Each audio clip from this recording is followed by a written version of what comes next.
وسلام على عباده الذين اصطفى أما بعد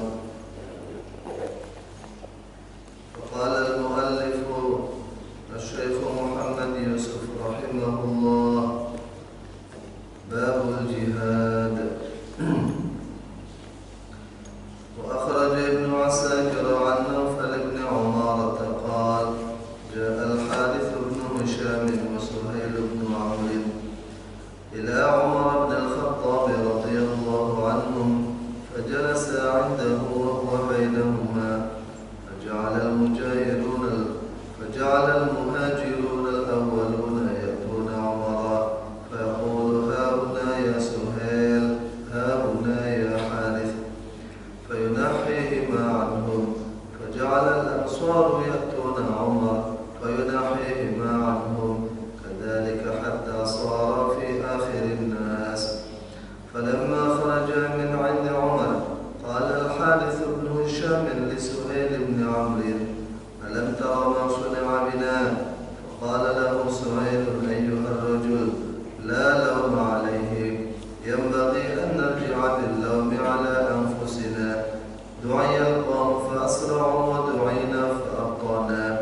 فلما قاموا من عند عمر أتياه فقال له يا أمير المؤمنين قد رأينا ما فعلت اليوم وعلمنا أن أتينا من قبل أنفسنا فهل من شيء نستدرك به ما فاتنا من الفضل؟ فقال لهما لا أعلمه إلا هذا الوجه وأشار لهما إلى ثغر الروم فخرج إلى الشام فمات بها كذا في كنز العمال. Hadirin jemaah sekalian yang dirahmati dan dimuliakan oleh Allah Subhanahu wa taala. Alhamdulillah Allah Subhanahu wa taala memberi kita taufik salat zuhur dengan berjamaah. Kemudian Allah dudukkan kita di majelis yang mulia. Mudah-mudahan amal ibadah kita ini diterima oleh Allah Subhanahu wa taala. Menjadi sebab kebaikan, keberkahan dan keselamatan hidup kita dunia dan akhirat. Amin ya rabbal alamin. Diceritakan dalam riwayat ini bahwa sahabat Harith bin Hisham dan Suhail bin Amr. Harith bin Hisham adalah adiknya Abu Jahal. Maka bisa dipastikan dia adalah salah seorang pembesar Quraisy, adiknya Abu Jahal. Kemudian Suhail bin Amr adalah orang yang diutus oleh orang-orang Quraisy ketika dibuat perjanjian Hudaybiyah antara orang-orang Islam yang sudah tinggal di Madinah dan sudah kuat secara ekonomi, secara politik.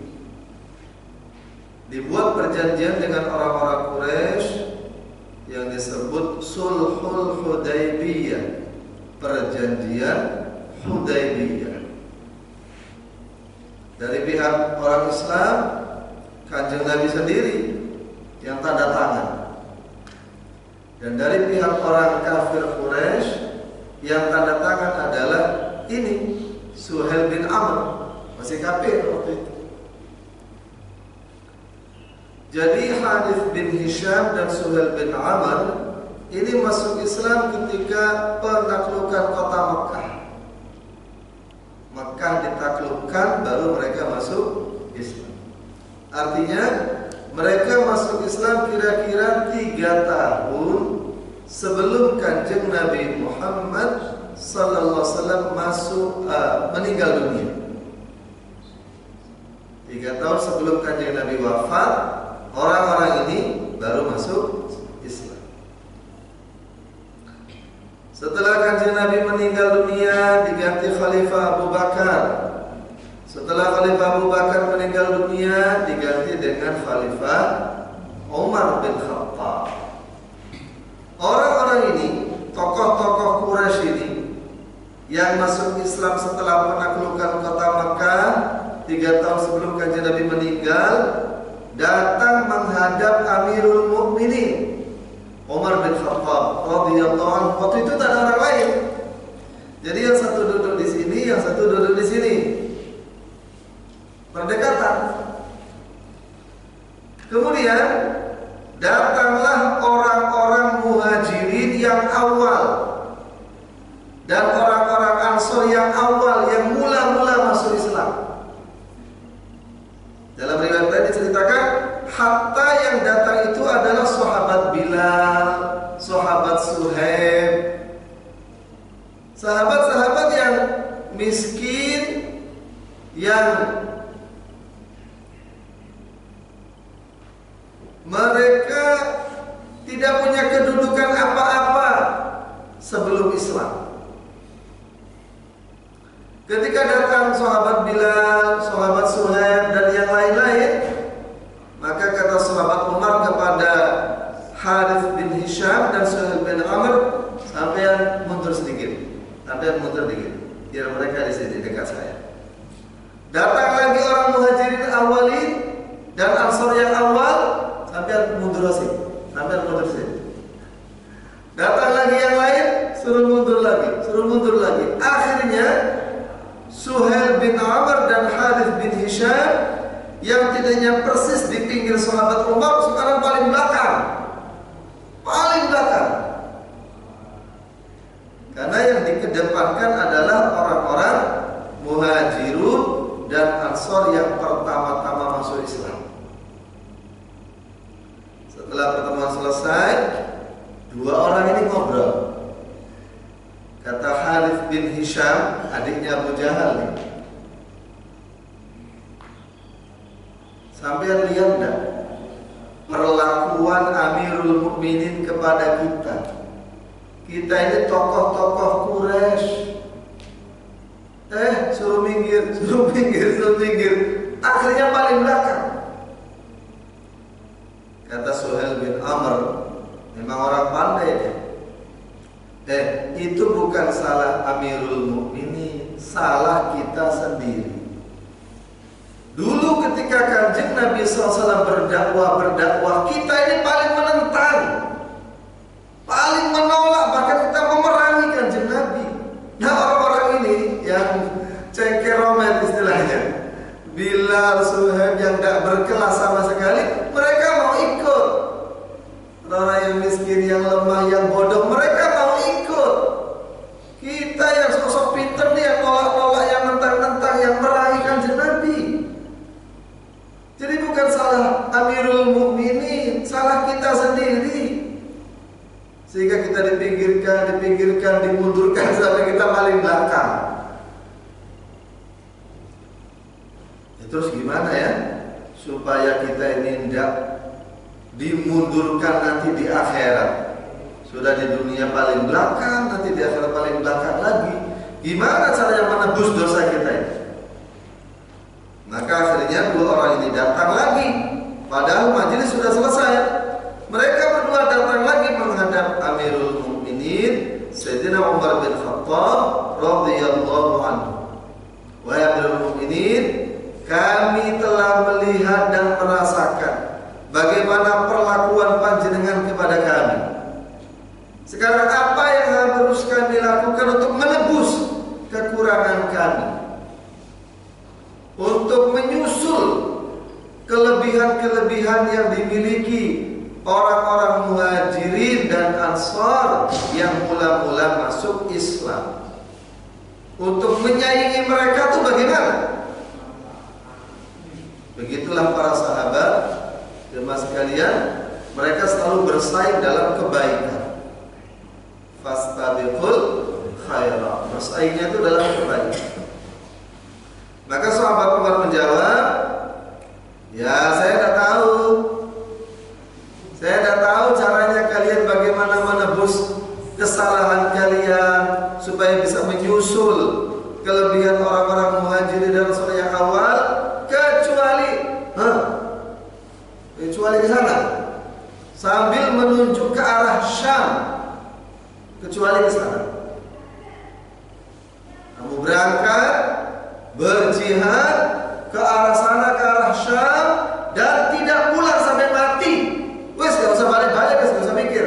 Anak bocor wes, udah, wes gak usah mikir balik.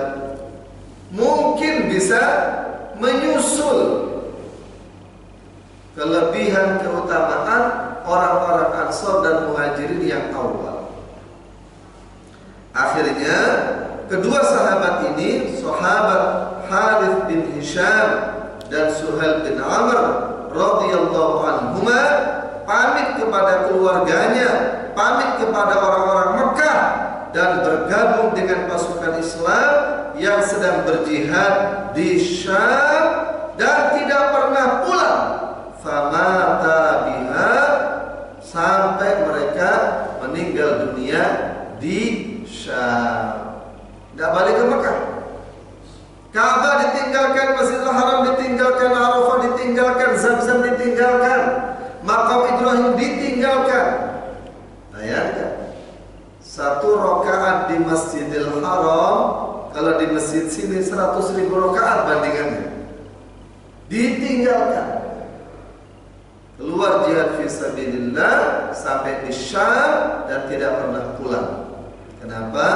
Karena pahala ibadah, pahala dakwah, pahala jihad dengan keluar di jalan Allah jauh lebih besar daripada ibadah di kota Makkah maupun Madinah. Jemaah sekalian yang dirahmati Allah Subhanahu wa taala, bahkan Kanjeng Nabi sallallahu alaihi wasallam sendiri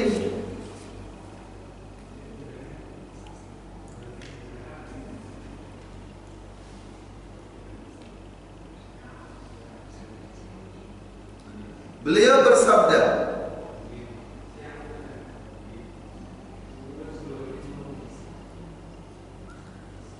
satajnaduna ajnadan jundun bisyam wa jundun bil Iraq wa jundun bil Yaman.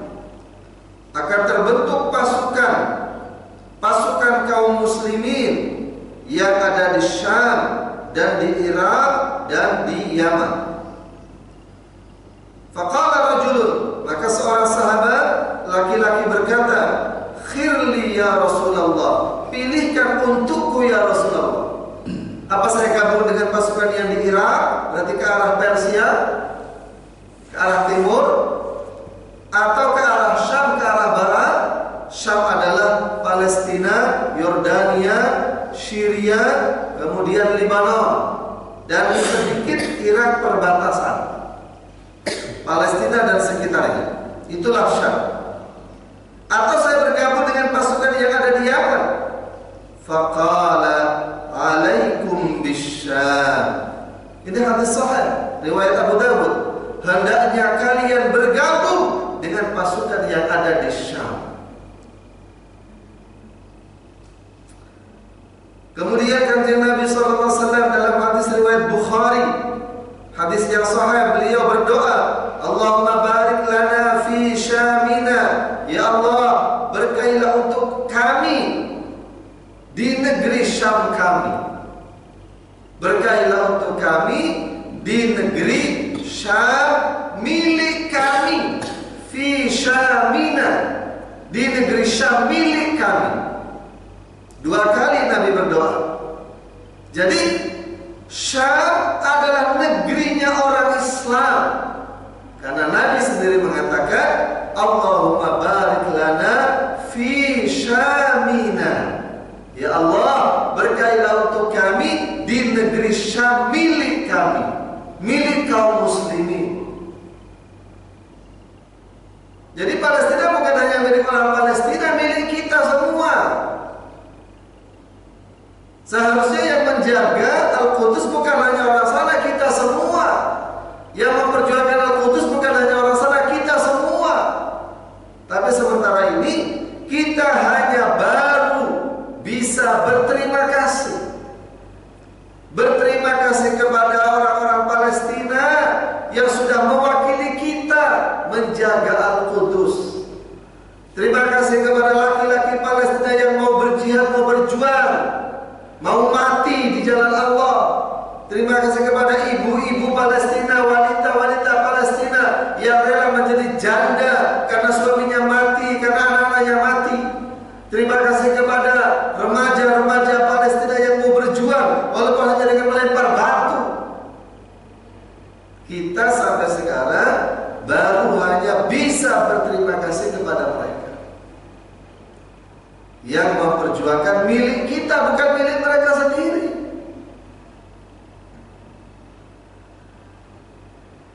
Kemudian baginda Nabi sallallahu alaihi wasallam juga bersabda, "Tuba li ahli Syam, tuba li ahli Syam, tuba li ahli Syam." Beruntunglah penduduk Syam, beruntunglah penduduk Syam, beruntunglah penduduk Syam. 3 kali. Qalu ya Rasulullah wa bima dzalika. Para sahabat berkata, ya Rasulullah, kenapa itu? Kenapa orang-orang Syam mendapatkan keberuntungan? Qala tilka malaikatun basitu ajnihataha 'ala Syam. Baginda Nabi sallallahu alaihi wasallam bersabda, itu ada malaikat yang membeberkan sayap-sayapnya di negeri Syam. Di negeri Syam. Kemudian hadis dalam riwayat Tirmidzi, baginda Nabi sallallahu alaihi wasallam bersabda, "Satakunu hijratun ba'da hijratin." Akan datang hijrah setelah hijrah. Akan datang hijrah setelah hijrah. Yakni hijrah demi hijrah akan terjadi. Hijrah demi hijrah tidak akan terputus. Fakhiyarun nas. Maka sebaik-baik manusia adalah orang yang mau berhijrah kemana? Ila mahajir Ibrahim, ke tempat hijrahnya Nabi Ibrahim alaihissalam. Tempat hijrahnya Nabi Ibrahim di mana? Ya Syam itu. Beliau aslinya dari Babilonia, lahir di Babilonia, wilayah kekuasaan Raja Namrud. Setelah Namrud mati, beliau dengan istrinya, dengan keponakan beliau, yaitu Nabi Lut alaihissalam. Nabi Lut itu ponakannya Nabi Ibrahim. Berhijrah meninggalkan Babylon menuju negeri Syam. Syam ini seluruhnya punya keutamaan yang luar biasa. Dan dari seluruh Syam yang paling utama adalah Palestina, karena di situ ada Al-Qudus, Madinatul Anbiya, kotanya para nabi. Nabi Ibrahim memilih untuk berhijrah ke Syam, dan Syamnya adalah Palestina. Palestinanya adalah Al-Qudus. Jadi kalau kita ke Al-Qudus, mudah-mudahan kita bisa ziarah semua ke sana. La tashuddur rihal illa ila thalathati masajida. Janganlah kalian betul-betul mempersiapkan perjalanan kecuali menuju 3 masjid. 1 Masjidil Haram di Mekah, 2 Masjid Nabawi di Madinah, dan 3 Masjidil Aqsa di Palestina. 2 kota. Alhamdulillah, di antara kita sudah banyak yang mengunjungi. Tinggal 1 lagi nih. Mudah-mudahan Allah tidak matikan sebelum kita bisa berkunjung ke sana. Bahkan Kanjeng Nabi SAW berkata kepada Siti Aisyah, Aisyah, sempatkan, usahakan kamu bisa sholat walaupun 2 rakaat di Masjidil Aqsa. Usahakan, sempatkan. Kanjeng Nabi juga sempat. Kapan? Ya waktu Isra Mi'raj itu kan. Subhanalladzi asra bi'abdihi lailan minal masjidil haram ilal masjidil aqsa alladzi barakna haula, yang mana Masjidil Aqsa itu kami berkahi negeri-negeri sekelilingnya. Itulah negeri Syam. Al-Quran sendiri, Allah sendiri menyatakan Masjidil Aqsa dan negeri sekitarnya kami berkahi, kata Allah. Berkahnya di Masjidil Aqsa, di sana kan lagi sengsara. Subhanallah. Kalau kita lihat secara zahir, memang sengsara. Secara zahir, nih.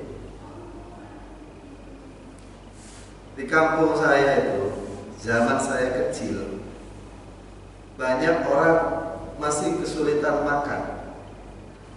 Awal tahun 80 gitu. Kan orang makan tuh masih susah. Termasuk di kampung saya. Kalau saya sendiri, alhamdulillah, bapak saya sawahnya luas. Jadi orang-orang itu untuk makan masih susah. Tetapi masjid-masjid ramai, musola-musola ramai, anak-anak ngaji ramai, dan yang namanya orang sakit jarang, dan yang namanya perceraian jarang, walaupun kurang makan. Masjid itu ramai semua, musola-musola ramai semua, tempat-tempat ngaji di rumah-rumah kiai, ustaz-ustaz semua ramai, tak ada yang sepi. Desa saya itu Pak, pesantrennya lebih dari 21 desa. Desa tua sudah ada di zaman Sunan Gunung Jati, desa saya sudah ada. Dulu zaman saya kecil, itu orang dari mana-mana kepengen mati di desa saya. Memang suasana agama itu nampak sekali. Sulit cari orang kelihatan rambutnya perempuan itu sulit. Zaman itu.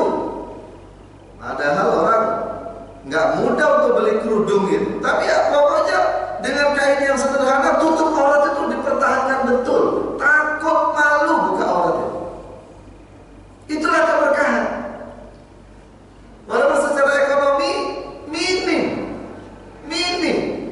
susah, tapi orang sholat rajin, orang tutup aurat rajin, pengajian rajin, orang cerai bisa dihitung jari. Jadi 10 itu mungkin masih lebih untuk ngitung orang cerai.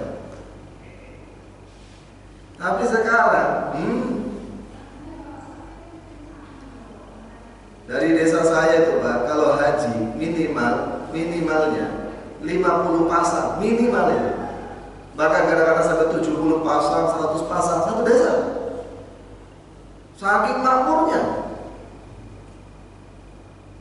Wah, yang namanya rumah itu mungkin Jakarta dengan kampung saya sudah sama rumahnya. Tapi lihat masjid-masjidnya, musola-musolanya, nggak seperti dulu. Perceraian, dulu waktu masih melarat, masih rukun, Pak. Sudah kaya ketangkap, saya cerai. Bayangkan. Itulah mungkin ya. Artinya apa?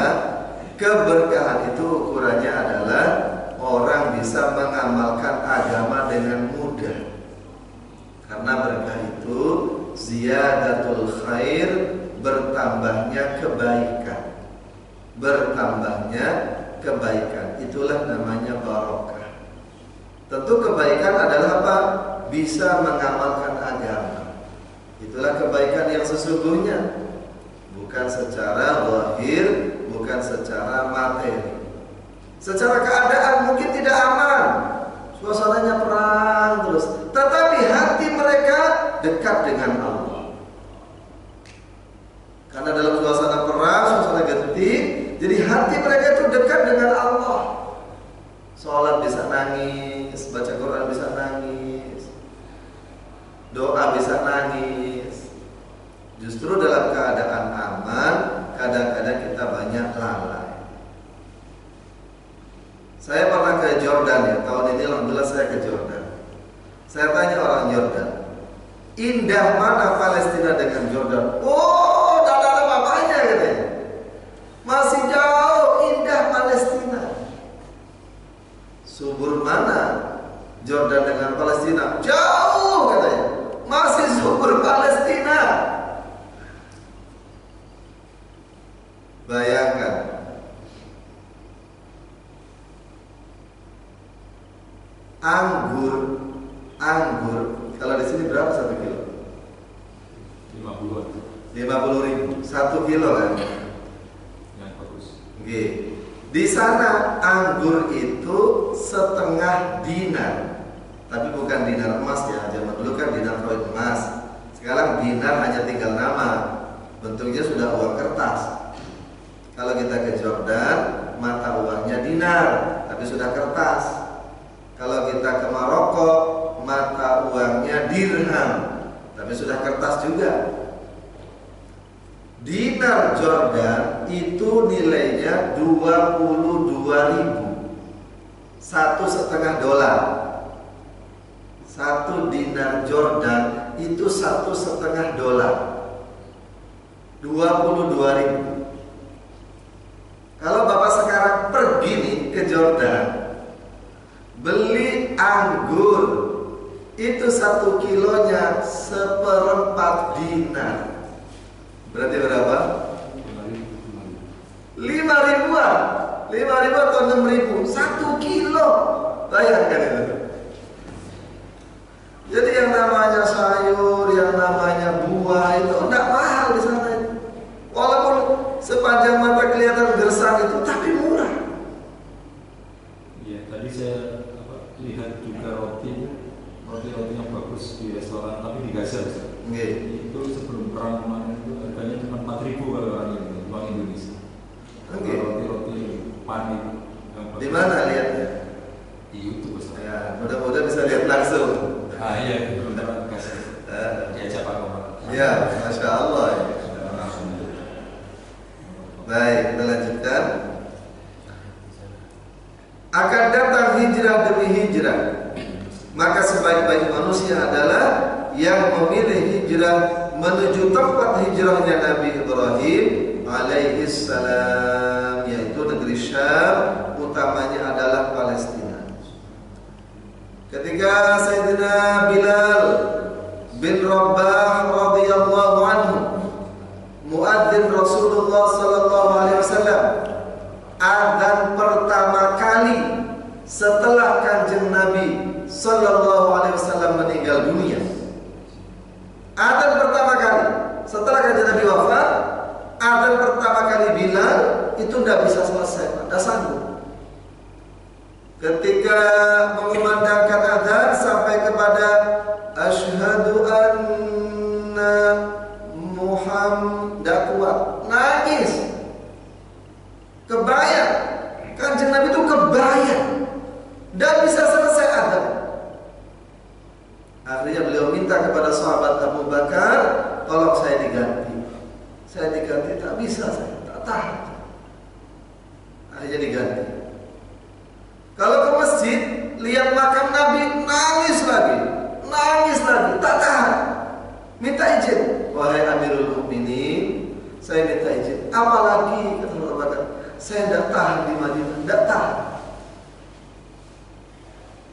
Lihat makam Nabi saya tak tahan. Saya jalan di atas tanah yang di bawahnya ada jasad Rasulullah, saya tak tahan. Itu Pak Imam Malik rahimahullah, salah satu imam madhab Maliki. Nama aslinya Malik bin Anas, seorang tabi'in. Tinggalnya di Madinah. Disebut Imam Daril Hijrah, imam negeri hijrah. Itu Imam Malik. Di dalam kota Madinah, beliau itu tidak pernah berani naik kendaraan, tidak pernah berani naik onta, naik kuda, naik keledai, naik apapun tak berani. Saya tidak berani naik kendaraan di kota Madinah, kota yang di bawahnya ada jasad Rasulullah. Saya tak berani. Jadi kalau mau keluar kota, jalan dulu. Nanti sudah lewat perbatasan Madinah, baru kendaraannya dinaik. Orang dulu tuh begitu. Mau ziarah ke Sunan Gunung Jati itu, dari Subang, dari Kerawang sampai perbatasan Cirebon itu sudah dicopot sandalnya.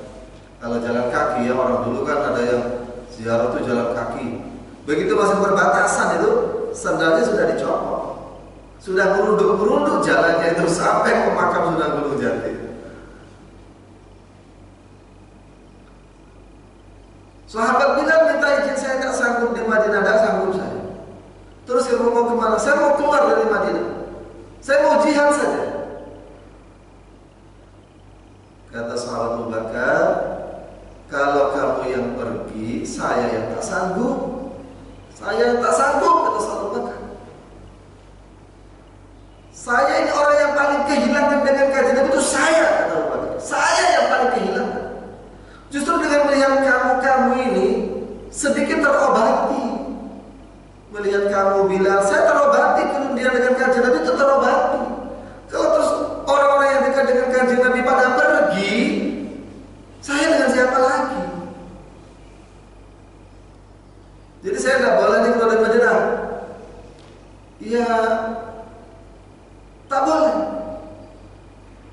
Baik, kata Bilal. Dulu saya ketika jadi budak, dibeli oleh sampean, dibebaskan oleh sampean. Karena Allah pandang. Ya karena apa saya ikhlas? Ya kalau begitu, ikhlaskan saya bisa pergi ke Syam. Iya, kamu juga yang ikhlas. Nemani saya aja di sini. Akhirnya tak berani keluar dari Madinah. Begitu sahabat Umar naik, langsung minta izin untuk keluar dari Madinah. Dan sahabat Umar tidak punya kekuatan untuk melarang. Kemudian sahabat Umar tanya, kamu mau kemana? Kalau jihad, kamu mau kemana? Langsung nudingnya itu ke Syam. Nudingnya ke Syam. Saya mau ke sana. Sampai mati saya akan ke sana. Jadi kalau kita mau ziarah ke makam sahabat Bilal, ya ke daerah Syam itu. Dari 124.000 sahabat ketika haji wada, hampir 70.000-nya makamnya di Syam. Syam, jadi Syam itu Palestina, Jordania, Lebanon, kemudian Syria dan sebagian perbatasan Irak. Ini 70.000 sahabat makamnya. Dan di Jordania sendiri kurang lebih 36.000 sahabat. Dari 70.000 itu yang 36.000-nya ada di Jordania. Begitu pula sahabat Abu Darda radhiyallahu anhu, orang Ansor asli, orang Madinah asli. Setelah Kanjeng Nabi SAW meninggal dunia, maka beliau pun memilih tempat untuk berhijrah, untuk bisa berdakwah, untuk bisa menyebarkan ilmu. Dan beliau punya saudara, bukan saudara kandung, tapi saudara Islam yang dipersaudarakan oleh Kanjeng Nabi. Antara Muhajirin dan Ansor dipersaudarakan, dipasang-pasang. Waktu itu Sayyidina Ali gak dapat pasangan orang Ansor. Ya Rasulullah, panjenengan ini memasangkan orang-orang Muhajirin dengan Ansor, sehingga bisa dapat modal dagang, bisa dapat santunan. Nah saya ini pasangan saya siapa? Kata sahabat Ali. Kata Nabi SAW, Ali, kamu adalah saudara saya dunia dan akhirat. Pasanganmu ya saya. Sahabat Abu Darda sebagai Ansar dipasangkan dengan sahabat Salman Al-Farisi yang memang juga pendatang. Setelah Kanjeng Nabi meninggal dunia, sahabat Abu Darda memilih hijrah ke Syam, sedangkan sahabat Salman memilih hijrah ke Persia. Hadirin yang dimuliakan oleh Allah Subhanahu wa taala. Kemudian dalam hadis riwayat Hakim, hadis yang sahih, baginda Nabi sallallahu alaihi wasallam bersabda, "Ala innal idza waqa'at al-fitan bisyam, sesungguhnya apabila terjadi fitnah-fitnah bermacam-macam, maka iman itu adanya di negeri Syam. Kemudian dalam hadis riwayat Ahmad, hadis yang sahih, idza fasada ahlus Syam fala khaira fikum, apabila penduduk Syam sudah rusak, maka tidak ada lagi kebaikan untuk kalian. Jadi selagi di Syam ada kebaikan, maka dunia ada kebaikan. Tapi jika Syam sudah rusak, maka dunia seluruhnya akan rusak.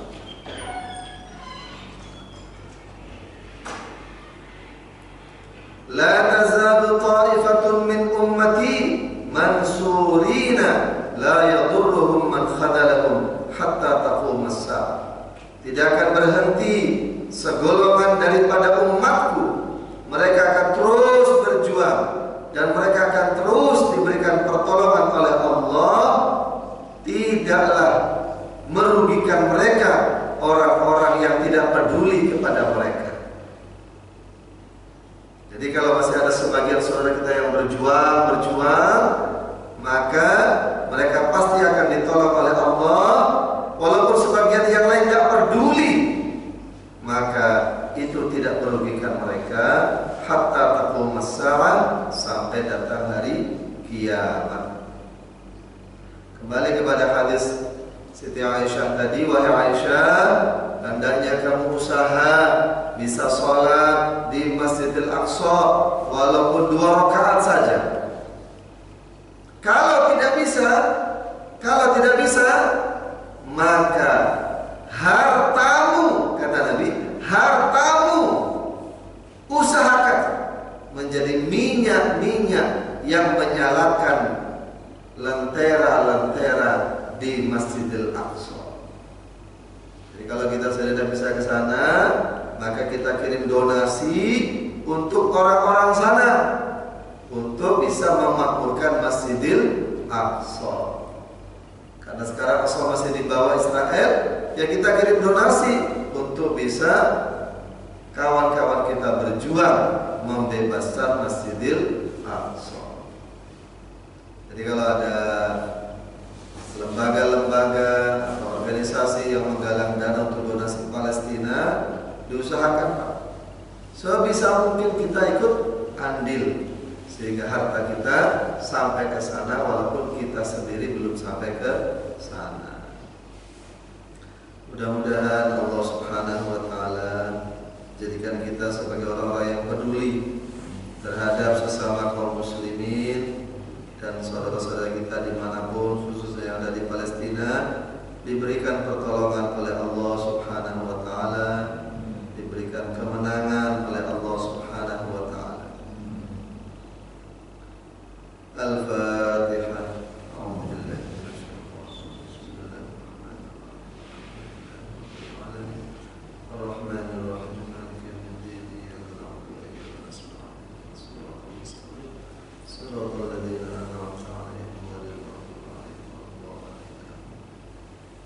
Sempatkan dalam doa-doa kita setelah sholat atau setelah baca Quran, setelah apa saja, doa untuk saudara-saudara kita khususnya di Palestina.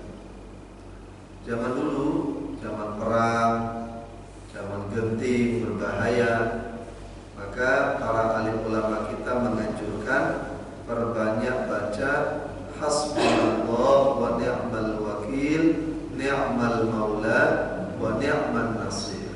Jadi jangan separuh. Misalnya ada orang sakit, sakitnya tidak parah, maka bacanya separuh, hasbunallah wa ni'mal wakil, baca 1000 kali misalnya. Tapi kalau penyakitnya sudah kritis, harus operasi misalnya, maka baca penuh, hasbunallah wa ni'mal wakil, ni'mal maula wa ni'man nasir. Ada orang keluarganya divonis harus operasi, maka semalaman dia baca itu hasbunallah wa ni'mal wakil, ni'mal maula wa ni'man nasir, terus sampai capek pokoknya. Saat capeknya, saat ngantuknya, besok paginya diperiksa lagi, ternyata tidak harus operasi. Alhamdulillah. Maka untuk saudara-saudara kita di sana, kita baca Hasbunallah ni'mal wakil, ni'mal maula wa ni'mal nasir. Kita hadiahkan untuk saudara-saudara kita di Palestina. Bismillahirrahmanirrahim. Alhamdulillahirabbil alamin. Sallallahu ala sayyidina Muhammad wa ala alihi washabbihi ajma'in.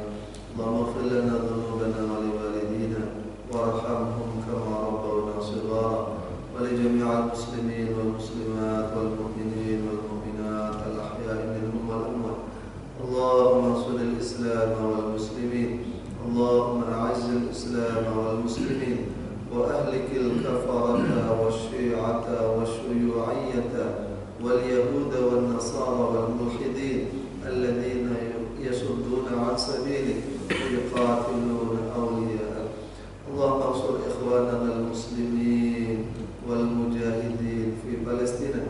Allahumma ansur ikhwanana al muslimin al mazlumin al mustad'afin wal mujahidin fi Palestina.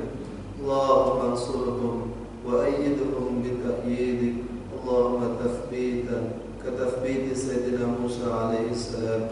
Allahumma nasran ka nusrati yawma badrin. Allahumma waqiyatan ka waqiyatil walid.